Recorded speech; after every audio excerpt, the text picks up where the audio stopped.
Hey guys, what is up? It's Jim and Jack 518 here, and today I welcome you back to episode 9 of season, 1 of Crafting Dead, but 4 of The Walking Dead. Last night, after the long-awaited 2-month time span, we're finally back to The Walking Dead, and wow, it was quite an episode, I gotta say. I have a very long page of notes to go over. Not too long, we'll see. But, anyways, guys, what is up? Welcome back to Crafting Dead. Let's make sure the word loaded correctly. And now, God, I haven't played this in a while. It's gonna take some getting used to. But, yeah. Oh, okay, that's some lag. There we go. Alright. Let's get right into it. I thought that zombie was, like, gonna meet me over here. I'm glad he didn't. We're gonna kind of go in chronological order. There we go.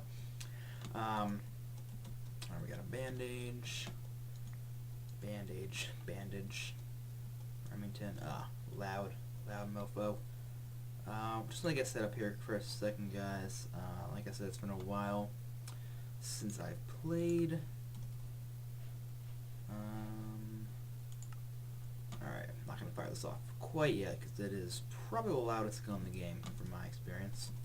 But, alright, let's get going. So, first thing I have on my list is Michonne making her new, I don't know, I'm calling them walking buddies. I kinda like that. They're her walking buddies, you know? They're her buddies whom she walks with. Did I use whom right there? Probably not. Anyways, I found it interesting because I didn't think she was ever gonna make new walking buddies. As we find later in the episode, and we'll get to this later with her backflash or dream, whatever you want to call it, the walkers that she used before were presumably her brothers, or her husband and her brother, or her husband and his friend, or her friend, or whatever it is. The point being, it's not two random people, and yeah, just thought that was interesting. Yeah, that's the first that we cannot talk. That's the first point. Let's go on to number 2. He was number 1, but we're on number 2. Is a Bowie knife gonna really do anything?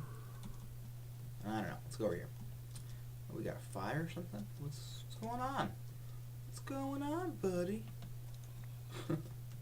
Alright, so next up on my list I have, if I can just get up here, is Herschel's head. Herschel's head. Ooh, speaking of Michonne, there we go. Well, actually not anymore. Now we're talking about Herschel. Oh god, okay, I'm glad I turned around there.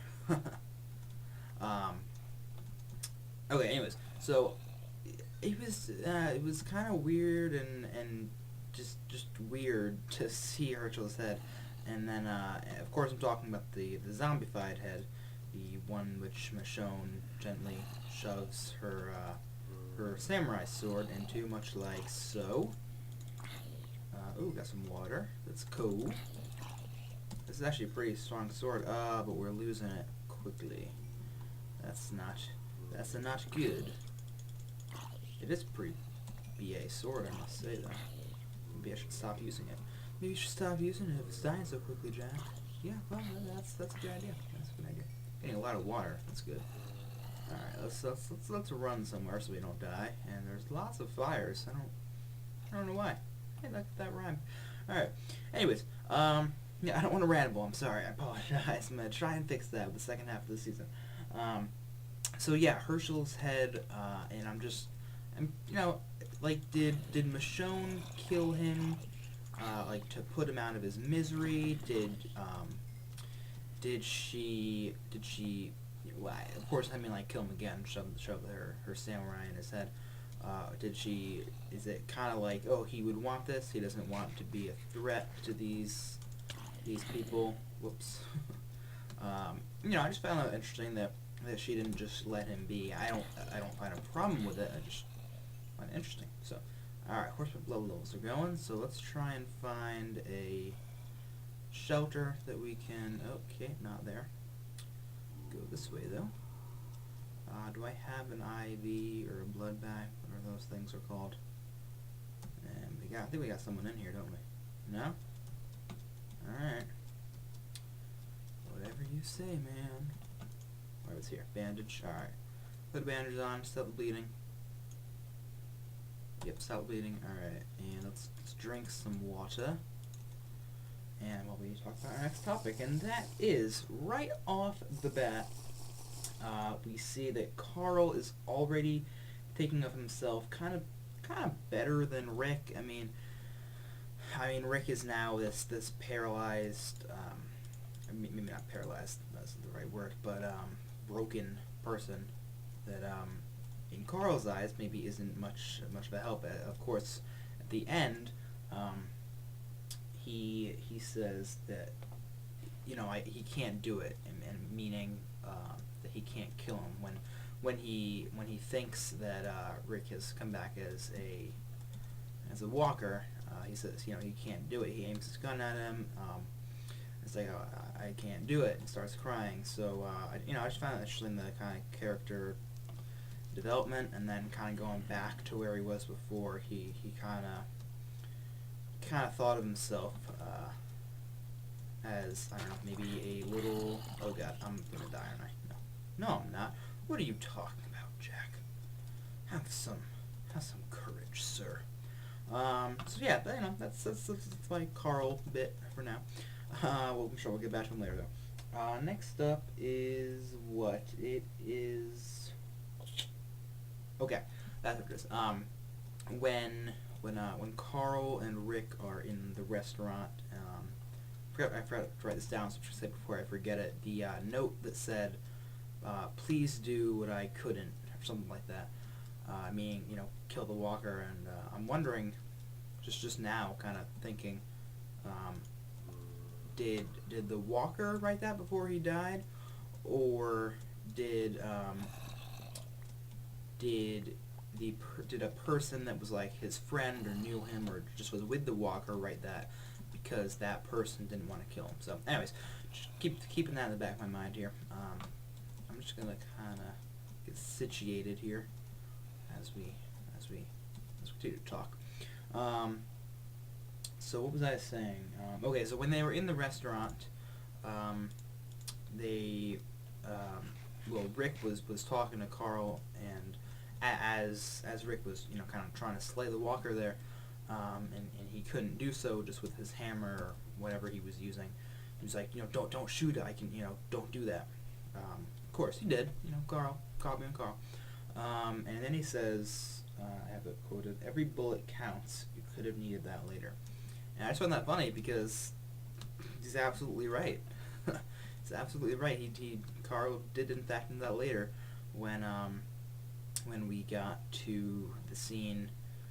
Either the scene where he drawed the walkers out into the forest, or I'm gonna get to that later, or the scene where he raided the other house by himself and almost died there. I kind of thought that, but anyways, that's a few minutes more. Next up on my topics, my list of topics, is I was just wondering, why doesn't Michonne at this point? Rick and Carl are in the house, and Michonne is. We're kind of going back to Michonne now. Why doesn't Michonne follow their tracks? Right off the bat. Why does she go away and then come back later, and then follows the tracks? So I don't know. Just why did she choose that over the other one? Okay, next up on my list is just real quick. You might watch it again to notice this, I guess. When Rick is walking through the house, or they just got to the house. We're kind of going back a few minutes here.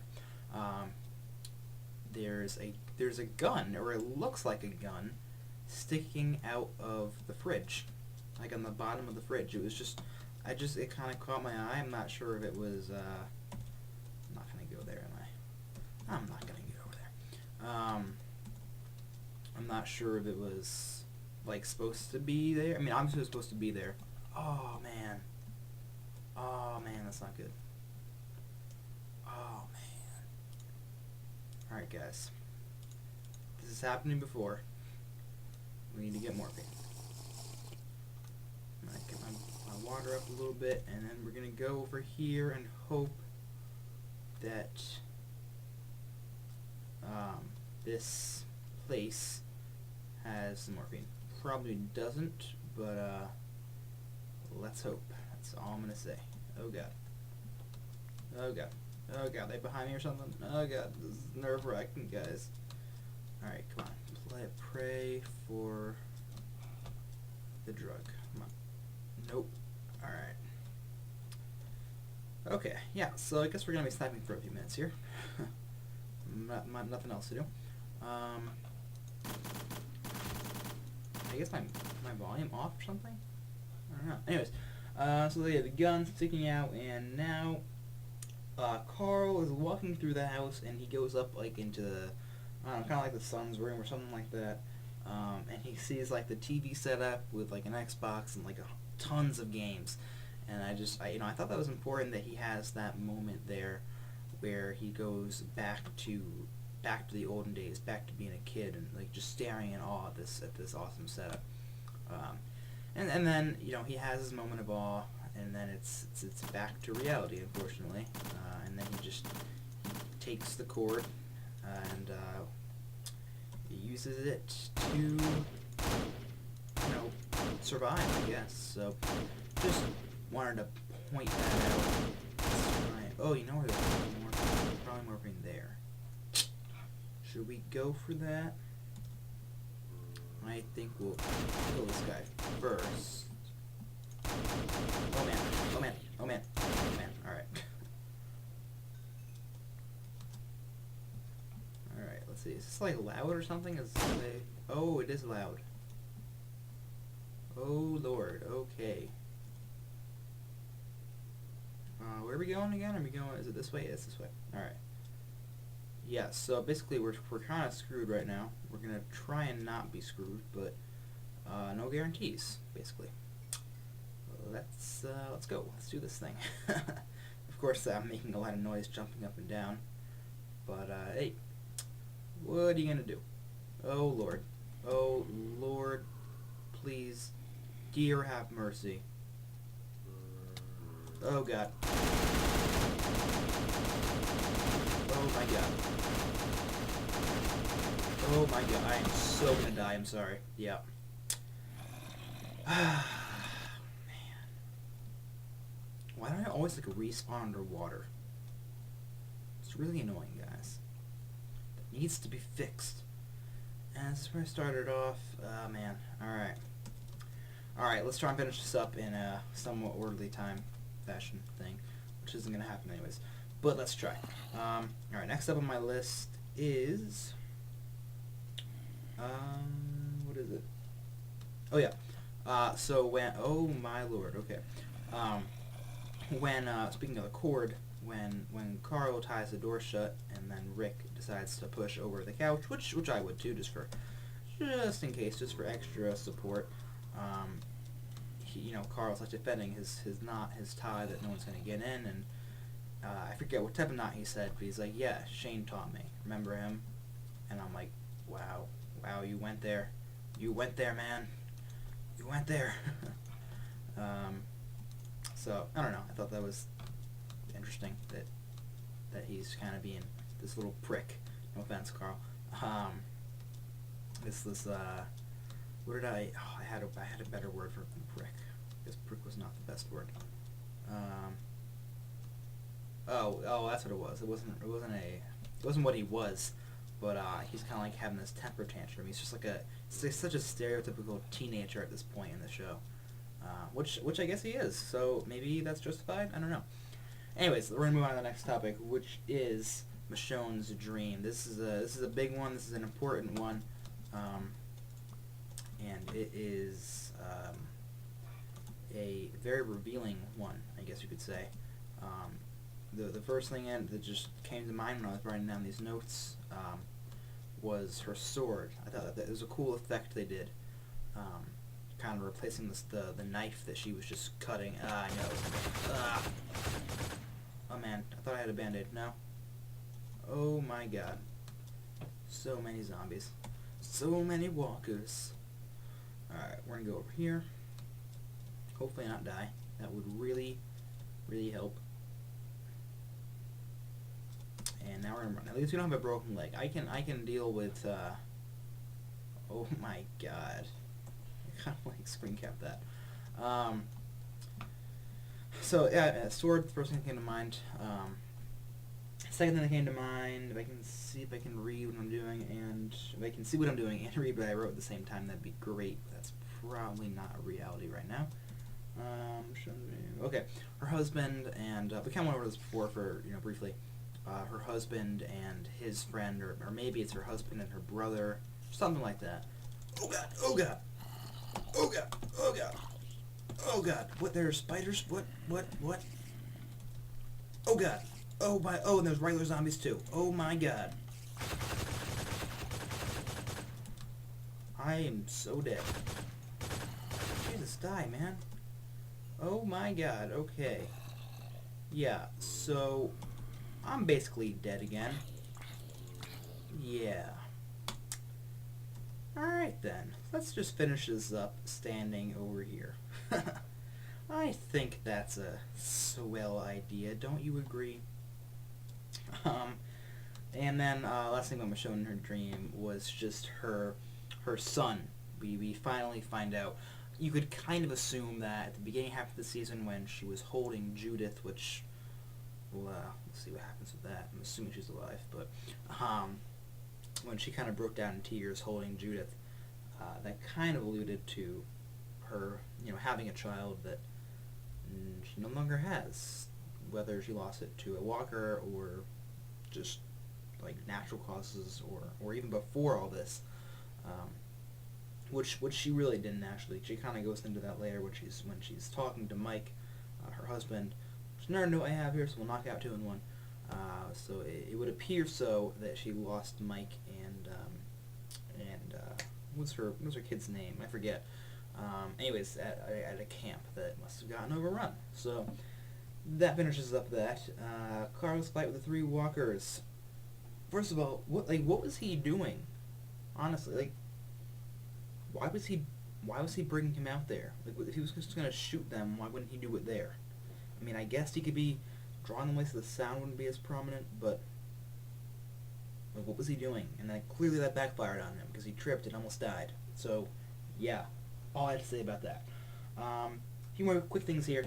Why does Michonne lash out at the herd? This is when she's, she's walking. She has her 2 walking buddies, as I call them, and she lashed out the herd. I know there's that one other lady with the dreads, I guess. Did she know her? I don't think she knew her. I didn't get that vibe, but I think it just looked like her. So she was like, "Oh man, that's gonna be me. I should probably kill it." That's logic. That's logic, man. That's the logic there is. 2 more things here. I think 2 more things. I don't know. Anyways, real quick. Carl talking to the coma Rick. He was like, "Oh man, I hate you. I don't need you. You're stupid. You let down Maggie and Maggie and Glenn, and Daryl and Mom." I almost feel like he wanted Rick to hear him, just because he wanted to tell him that for so long, and I was thinking about that earlier today actually, and I'm like, what if Rick was awake the whole time? Like I think that'd be really cool if Rick was awake the whole time, and he was just letting Carl express his feelings and kind of, I don't know, just I think that'd be cool. I think that'd be a cool concept or something. And the 2 last thing, one really quick thing and then one really quick thing. The first one really quick thing is I honestly thought there for a few seconds when Carl was on his own run at the house with the pudding and all that kind of stuff. I really did think there for a few seconds that they were gonna kill him off, because that zombie, Sam, that got his boot, that's behind the door marked Sam, got pretty close. I gotta say, I kind of thought they were gonna kill him off. I don't know, but just for the first time, I can usually tell, he's too important of a character. They're not gonna kill him off. For the first time, that really got me. I kind of thought for a few seconds there they were really gonna kill him off. So, anyways, guys, and on that note, we'll get to our last thing, which is, oh my God, Michonne and Rick and Kyle, they're finally reunited. Finally, 1 episode later, awesome, whatever. But don't know. That was like a nice way to wrap up the episode. It was kind of a warm, good feeling. So I don't know, guys. That is all I have for you today, though. Thank you so much for watching. I think that's all I have for you guys. Yeah, I think so. Yeah. All right. Cool. Let's get to my outro. Well, guys, I think I'm going to go ahead and end here. Thank you so much for watching, and if you'd like to see and a sub to the channel is also appreciated. If you're not already, along an honest rating so I know how I am doing. One quick note, I apologize that I did not upload the Minecraft Survival on Saturday. That's going to be going up right after this. And, yeah.